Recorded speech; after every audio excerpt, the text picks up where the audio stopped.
Ok, me preguntaste cómo yo he vivido o he visto un poco cómo este COVID ha impactado Sí, a los países bueno, los cuales estuve.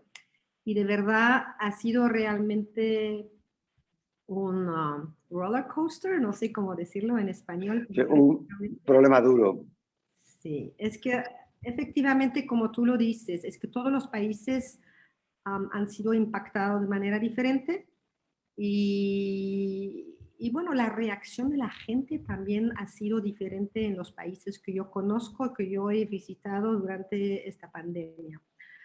Empezando con Ecuador, estuve ahí como embajadora durante 4 años y el último año empezó la pandemia ahí y me imagino que todo el mundo ha visto las imágenes bueno, la prensa internacional de lo que pasó en Guayaquil justo en marzo de 2021 cuando empezó todo y ha sido realmente muy, muy fuerte. El país no está como preparado, ¿no? Como ningún país, pero les tocó realmente muy fuerte en Guayaquil en esta época. Entonces yo pasé unos 6 meses ahí totalmente encerrado, porque habíamos visto lo que pasó en esta gran ciudad de Ecuador, entonces el gobierno no quiso tomar riesgos y de verdad con unos toques de queda bastante fuerte, con un pánico, un temor muy grande en el país.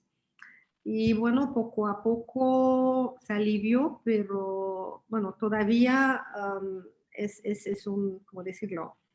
Es como una reacción de miedo, ¿no? Vis-a-vis la pandemia. En Europa, por ejemplo, yo tengo la impresión, viajé 2 veces durante la pandemia, hay una mentalidad diferente, la gente son más relajados, algunos países tienen como restricciones muy fuertes, otros menos fuertes, pero en general el continente ha sido impactado mucho más que en muchos otros lugares del mundo. Aquí en el Caribe, no sé muy bien cómo formularlo, pero es una situación como en una isla de Jamaica, en lo cual estoy ahora, es bastante diferente, en el sentido que es un pequeño país que no tiene los servicios de salud que podrían realmente enfrentar la pandemia con, bueno, las cifras que hemos visto en otros países, pero que lo ha hecho muy bien porque las cifras se quedaron bastante moderadas, si se dice. Hubo un ¿Eh? momento muy difícil, que en el mes de abril, como empezó como súper fuerte y no hubo capacidad en los hospitales, muy complicado, pero si no, en todo el año ha sido bastante bien manejado, lo diría así, bien manejado a pesar del hecho que los servicios de salud no son lo que deberían ser y tampoco no hubo realmente suficiente vacunas. Todavía no hay suficientes vacunas, entonces siempre hay este como miedo, ¿no? Como ¿qué nos va a pasar si realmente llega? Pero no ha llegado tan fuerte aquí en Jamaica. Para mí como persona, cambiar de un país al otro, que no soy, bueno, casi de un continente al otro, no debería decirlo porque América Latina y el Caribe lo vemos juntos, pero es como si estás cambiando de un continente al otro porque el Caribe efectivamente es totalmente diferente que América Latina. En una época de pandemia no es nada fácil. No es nada fácil porque como embajadora no puedes realmente hacer el trabajo como deberías, ¿no? Como debe ser, porque no puedes salir, no hay muchos contactos en físico, estamos encerrados en, bueno, una residencia muy bonita, pero es que lo que necesitamos nosotros es conocer a la gente, conocer el país y realmente avanzar en las relaciones que tenemos. O sea, podido hacer muchísimas cosas, pero no es igual y es bastante complicado llegar en un lugar donde no conoces a nadie y no puedes tampoco salir para conocer a alguien. Entonces, son circunstancias bastante complicadas, pero bueno, el Caribe, bueno, es bonito, lo conoces muy bien y estoy muy feliz aquí y poco a poco bueno, estoy aprendiendo un poco esta realidad diferente. Bueno, Marianne Van Steen es la embajadora de la Unión Europea ante Jamaica, Belice, Bahamas, Turán Caicos y Cayman Island, Islas Caimán. Con una diversidad, bueno, para empezar, son países anglófonos, países que tienen una tradición y una cultura completamente diferente a los últimos países en los que ha prestado servicio, porque Perú, Colombia, Ecuador, en este que comentabas que has estado estos últimos 4 años, pero también manejabas evidentemente esos países limítrofes como Venezuela, o sea, países de toda Sudamérica y que dan una visión de la vida completamente diferente a lo que le da un Jamaica o más todavía un Turán Caicos o un Islas Caimán. Si nos has explicado la pandemia, cómo la has vivido, y nos explicabas también tu sentimiento de alguna forma de cárcel de oro, pues llamarlo de alguna manera, ¿no? Porque estando en un lugar precioso con una temperatura espléndida, una alegría natural de las personas muy buena, pero la no comunicación es personal, también nos limita mucho en nuestro conocimiento. Tú has vivido una situación sanitaria, yo digo que muy complicada, no te pido una expresión tan directa, pero lo que nosotros hemos podido vivir y sentir del Caribe, exceptuando honrosas excepciones, como la isla de Cuba, por ejemplo, que mantuvo una posición férrea ante la pandemia, con los ataques prominentes. Y cuando hablamos de otros países y nos dicen, bueno, es que tenemos 300 casos y aquí había 10. Cuando aquí las contabilidades, por ejemplo, en Cuba, que es el país que estoy en este momento, son exactas, son muy técnicas, donde te hablan de muertos, de atenciones, y es diferente. Yo todas estas explicaciones porque sí te quería preguntar. Tú me hablabas de que no, es bastante deficitaria la asistencia sanitaria, las capacidades de camas en los hospitales y las vacunas en los hospitales de las diferentes ciudades o países que te toca trabajar en ese momento. Tanto los que tienen una relación directa como territorios de ultramar con Inglaterra y nuestra Unión Europea, aunque mantenéis la misma relación, ¿no? Porque todavía Turán Caicos e Islas Caimán son países que son Inglaterra y el Reino Unido ya no es, obviamente, Unión Europea. Así como los países como Bahamas, Jamaica o Belice, que son 3 países que, siendo Commonwealth, sí que son de alguna forma válidos y queridos, queridos, están dentro de la Unión Europea. ¿Qué diferencias has podido sentir entre esos 3 países, Jamaica, Belice y Bahamas, y Turán Caicos y Caimán? ¿Se han notado la diferencia teniendo en cuenta que Inglaterra era uno de los productores mayores de vacunas?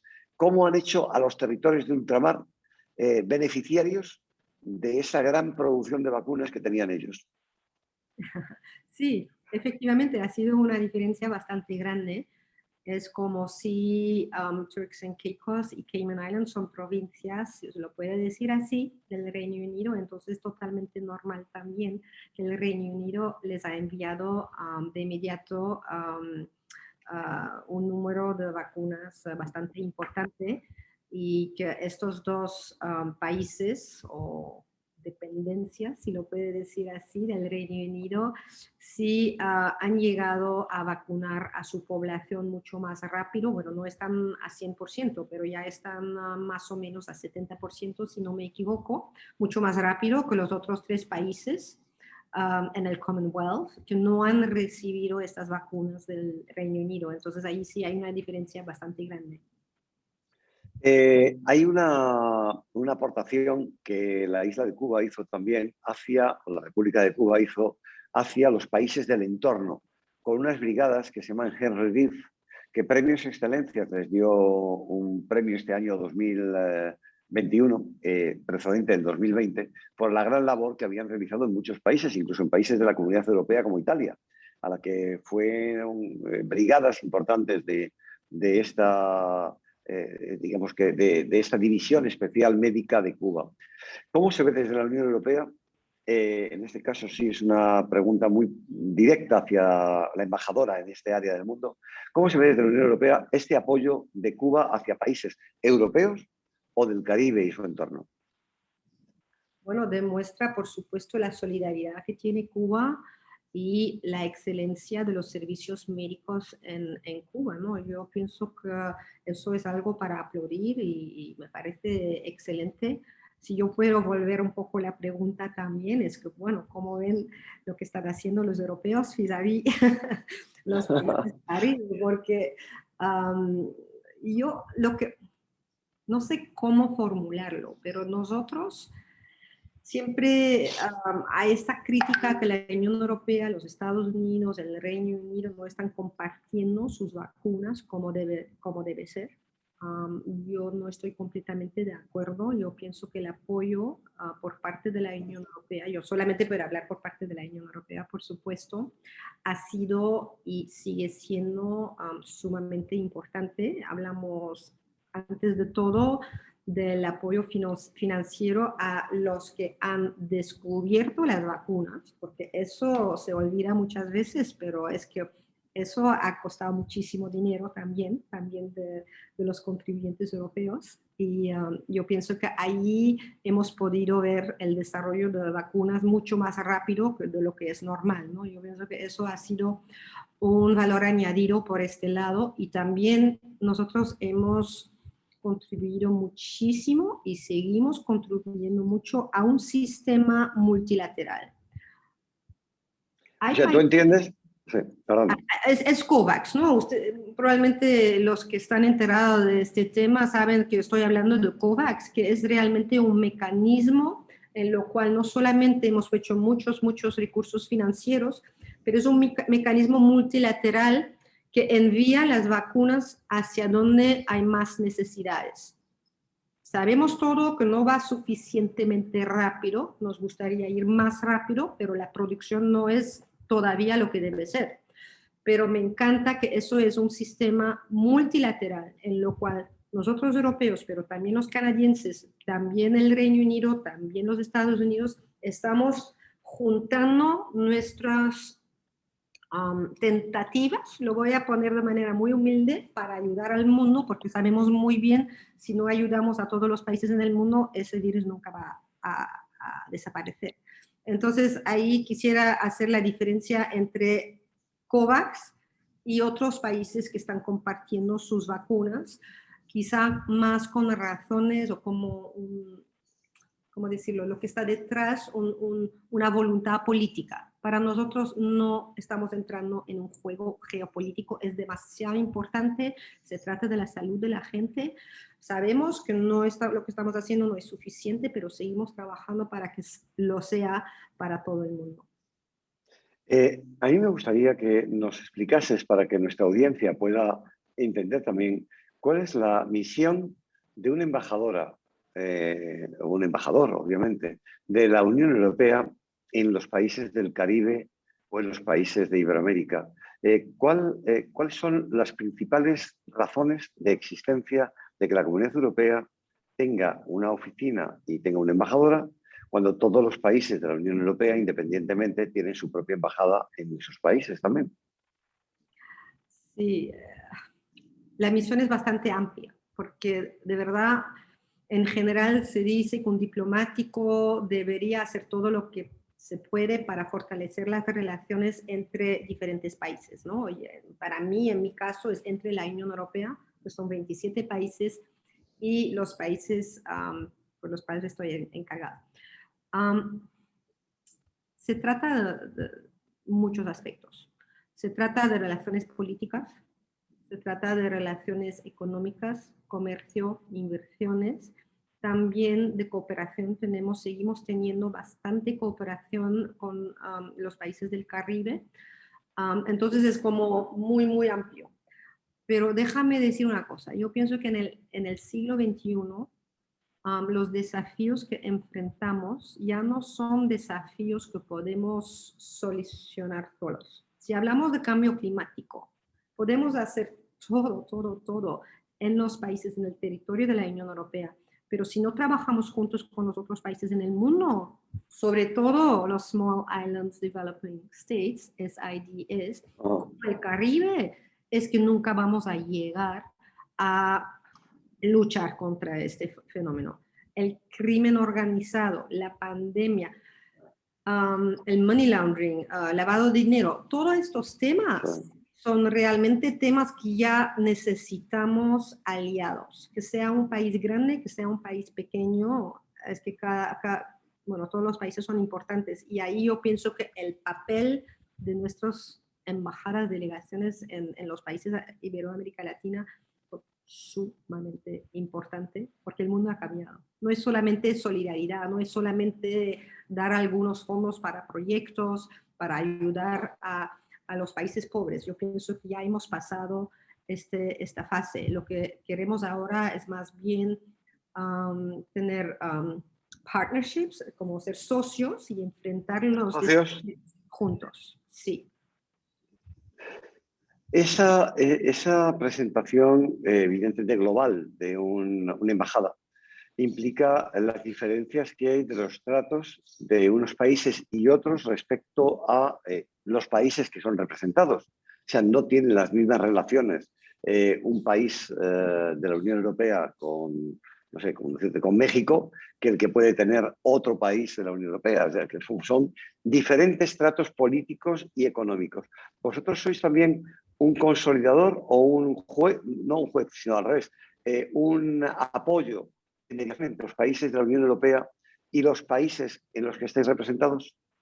O sea, sois digamos, un elemento de equilibrio para que pueda haber una visión y una misión más ética, justa, entre todos los países de la Unión Europea y los países de este área de Iberoamérica.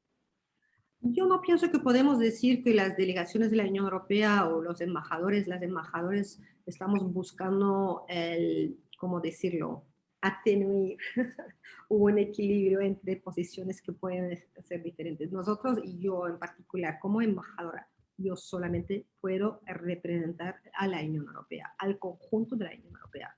Yo no puedo representar una posición que no sea compartida entre todos. Eso es muy importante y bueno, eso es lo que hay. No siempre es fácil, pero yo pienso que sí en la Unión Europea tenemos posiciones comunes muy claras sobre todo lo que es el comercio libre, todo lo que es el fundamento de la Unión Europea, que es el respeto y la promoción, si se lo puedo decir así, de los derechos humanos. Tenemos la importancia de inversiones, tenemos, bueno, el tema de educación, de salud, cambio climático. Hay muchos temas sobre los cuales sí la Unión Europea, entre los 27, somos capaces de ponernos de acuerdo y entonces hay muchos temas también que yo puedo como representar en países terceros. Por último, hay una cosa que sería muy importante también. Tú estás hoy mismo en el país del Don't Worry, Be Happy. ¿Cómo se ha sentido en las personas, físicamente, en la interrelación que has podido tener en la poca? Pero ese sentimiento tan musical, tan divertido que tiene ese pueblo, ese pueblo jamaiquino respecto a lo que estabas acostumbrado en otros países con otro entorno, otro ambiente diferente. Todavía estoy esperando, de verdad, porque todo lo que se dice de Jamaica todavía no he podido vivirlo, porque como, bueno, como se sabe que con la pandemia no realmente he podido disfrutar de estos Jamaican vibes todavía. Pero sí es diferente la cultura, la mentalidad entre América Latina y Jamaica. Bueno, no se puede contestar en un minuto o 2 minutos, pero hay unas diferencias que tienen que ver también con la relación que han tenido con sus excolonias, que son realmente muy, muy, muy diferentes, que estoy, bueno, todavía descubriendo, ¿no? Porque como llegué aquí hace 10 meses, todavía no lo capto todo, pero que sí es muy diferente, eso es claro. ¿Nos podrías dar una visión del Ecuador, como la que nos has comentado antes, desde tu punto de vista personal? en vivencias en un país tan desconocido para muchas cosas desde el punto de vista turístico, que es el más fuerte para nosotros, cómo la Unión Europea ha podido apoyar al Ecuador en su desarrollo turístico hacia el exterior. Wow, yo pienso que Ecuador efectivamente en el tema del turismo, bueno, por supuesto no se puede comparar con los países caribeños que tienen todos los turistas que quieren, hasta más, y que bueno, les están buscando ahora con la pandemia, pero sí tienen todo el desarrollo turístico. Yo pienso que Ecuador, no solamente cuando se lo compare con el Caribe, pero con toda América Latina, es un país a descubrir. Honestamente, ahí no hubo mucha inversión extranjera en el sector turístico. Y eso tiene su lado positivo y su lado negativo. Su lado negativo es que efectivamente hay muchísima gente que no conoce en el país. No es un destino, si vamos a excluir los Galápagos, por supuesto, pero Ecuador mismo yo no he visto realmente que es algo muy, es un país muy turístico. Pero lo bueno de este es que realmente es un, ¿cómo decirlo?, un país a descubrir. Es un país que sigue siendo muy, muy auténtico. No sé si eso es la palabra que puede utilizar, pero que si se va a Costa Rica, si se va a las playas, bueno, en Montego Bay, Jamaica, si se va a Barbados, si se va a Argentina, a Buenos Aires, a Chile, es que todos tienen su cultura, pero ya están más o menos preparados para ver a todos los turistas y efectivamente hay muchas cosas que, bueno, ya no son tan auténticas. En Ecuador, todo mi corazón me parece que realmente ahí sí se puede ver lo que es realmente un país andino, que todavía está, bueno, tienen todos estos tresoros, se dice, todos estos Sí, tesoros. cosas que todavía hay muchísima gente que no conoce. También Ecuador tiene todo, tiene la Amazonía, tiene bueno, la selva, tiene um, la sierra, tiene la playa y tiene Galápagos. ¿Qué más quieres? Pero no está, todavía hay mucho potencial, no está descubierto todavía, yo pienso. Quizá Pues mejor. yo veo que cuando se te ilumina la cara, Uh -huh. cuando hablas de Ecuador, creo que has vivido bonitas experiencias en ese país.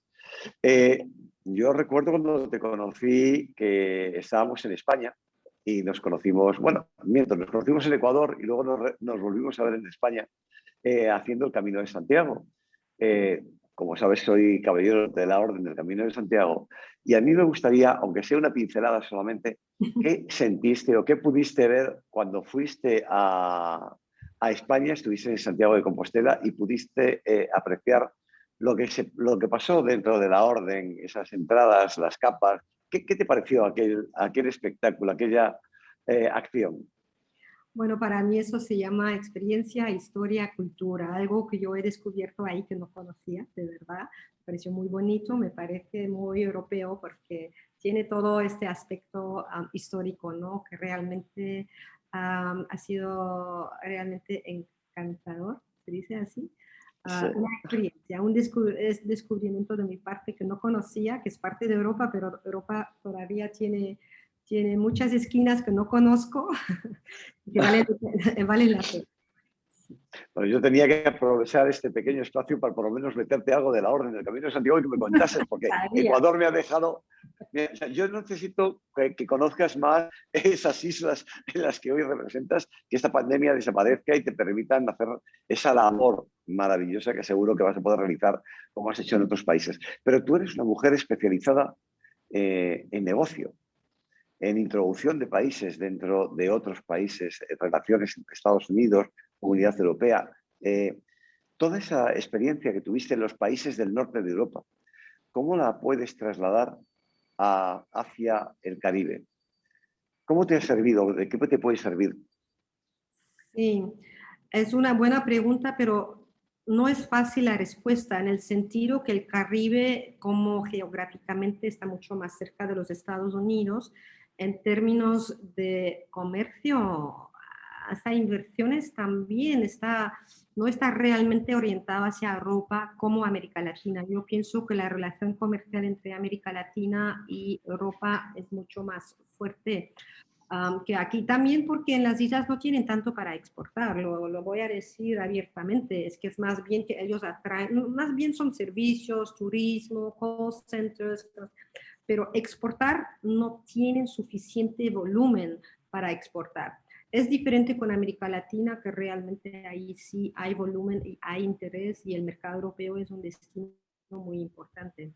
Entonces, bueno, yo pienso que en temas de inversión sí es muy relevante de ver cómo se puede acercar el continente europeo y las islas caribeños, pero en temas de exportaciones estoy un poco menos metido porque yo no lo veo como un potencial muy grande. Hay cosas, hay pequeñas cosas que sí, y las islas sí tienen que diversificar un poco sus economías para poder sobrevivir cuando el turismo cae como ha caído el último año, pero no lo veo tampoco como el sector que va a ganar muchísimo en el futuro. Sí se puede hacer cosas, pero no tanto. Sí, no sé si eso es una respuesta a tu pregunta. Bueno, es una respuesta, por supuesto. Entonces, en estos países que son turísticos 100%, bueno, en el caso de Turancaicos o de Islas Caimán tienen un problema, como tú bien decías, de imagen, de lavado de dinero o de blanqueo de capitales, que es la palabra mágica que últimamente está funcionando en todas las entidades bancarias mundiales. Eso es una circunstancia complicada también dentro de tus funciones de la Unión Europea como centros de blanqueo de capitales. Sin ninguna duda es uno de los puntos que estamos discutiendo con, bueno, Turks and Caicos no lo es, por el momento no figura en la lista. Cayman Islands, bueno, yo no voy a empezar a decir quién figura, quién no figura, pero es un tema, no es muy sensible, es un tema muy, muy sensible. Yo sigo pensando, a pesar del hecho que recibimos también mucha crítica por este punto, yo sigo pensando que la Unión Europea efectivamente tiene todo el derecho y la soberanía de decir que, bueno, para nosotros esto sí y esto no. Y esas son las reglas que nosotros queremos imponer para evitar que vamos en una dirección en donde los que quieren lavar dinero lo hacen, o los que quieren evitar pagar impuestos lo hacen porque se van a instalar en una pequeña isla que nadie conoce. Entonces yo pienso que la línea que estamos defendiendo no es fácil en mis relaciones con las islas, porque algunos, por supuesto, consideran que, bueno, que estamos dañando a sus economías y que no entendemos el impacto que puede tener sobre sus economías. Pero yo pienso que sí es importantísimo, es importante explicar por qué lo hacemos y que es también en el interés de las islas caribeñas. Pero que es un tema difícil, por supuesto que sí, es complicado. Pero yo pienso que todo el mundo está en favor de luchar contra el lavado de dinero. Eso yo no pienso que no hay ninguna discusión. Todo el mundo está de acuerdo de luchar contra el cambio climático, no hay ninguna discusión. Pero hay que tener un diálogo abierto y hay que ver cómo se puede hacerlo en conjunto.